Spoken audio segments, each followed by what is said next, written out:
Matthew Duss joins me now. He is the executive vice president at the Center for International Policy, and also, I should note, is the former international policy advisor for Bernie Sanders and his 2020 presidential campaign. And you wrote an op-ed for the New York Times, and you're talking about what Sinwar's death means and what goes next and what happens next here, what could be next. I want to just quote from that. You said, if Mr. Sinwar truly was the obstacle to a ceasefire agreement that U.S. officials, including President Biden, have claimed, that obstacle is now gone, and the Biden administration must press the Netanyahu government and remaining Hamas officials to end the war in Gaza. Of course, that is not something Netanyahu seems to have been listening to necessarily. He was saying this is not the end. This is maybe the beginning of the end. Why do you think that the Biden administration still has so much leverage over what Israel does next here?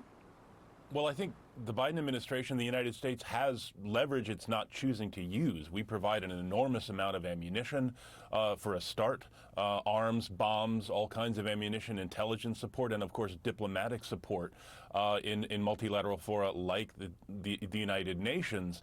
And so withholding, or at least beginning to withhold some of that support as a way to change Netanyahu's behavior here and push him to accept a ceasefire, I think is something that should have been done long ago. When President Biden announced his ceasefire proposal back at the end of May, he said something very important, and that was Israel's goal of preventing another October 7 attack has been achieved.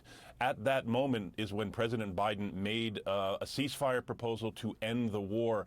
U.S. policy, and I think the failure to achieve that goal has been really catastrophic, certainly for the Palestinians and for the region, and could get worse if this war continues to expand, as we've been seeing. Can I ask you about the other side of this, though? Because for months we did hear from U.S. officials telling Israel, don't go into Rafah. Vice President Harris, Pramila Jayapal, a lot of influential lawmakers on Capitol Hill saying, do not go into Rafah. Obviously, that is where Yahya Sinwar was found, not as part of some intelligence operation. It was a routine patrol that was underway when they were able to kill him, actually. But how does that decision and those calls reflect on that in hindsight?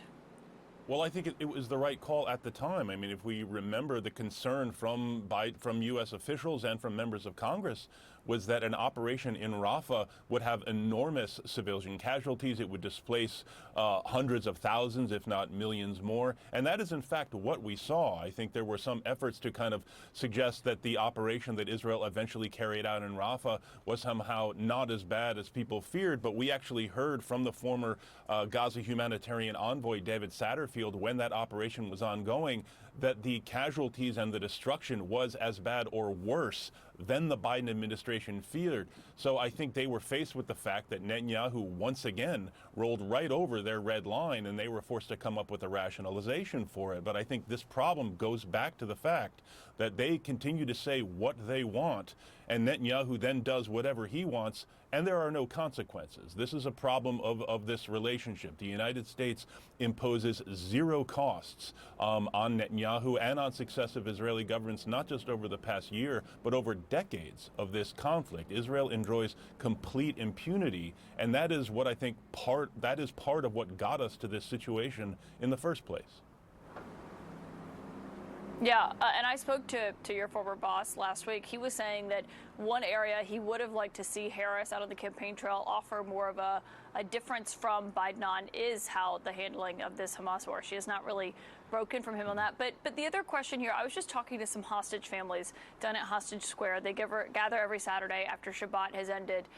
And one father who was there told me that he was curious wondering if the U.S. election is having an impact on what Netanyahu is doing here, just 2.5 weeks away. What's your view of that?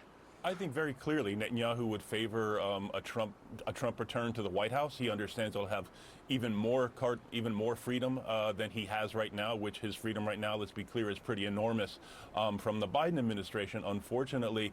But yeah, he understands that political considerations are going to make any administration, including this one, including a Harris campaign, very cautious about getting into a public fight with him, and he is certainly exploiting that fact to the hilt.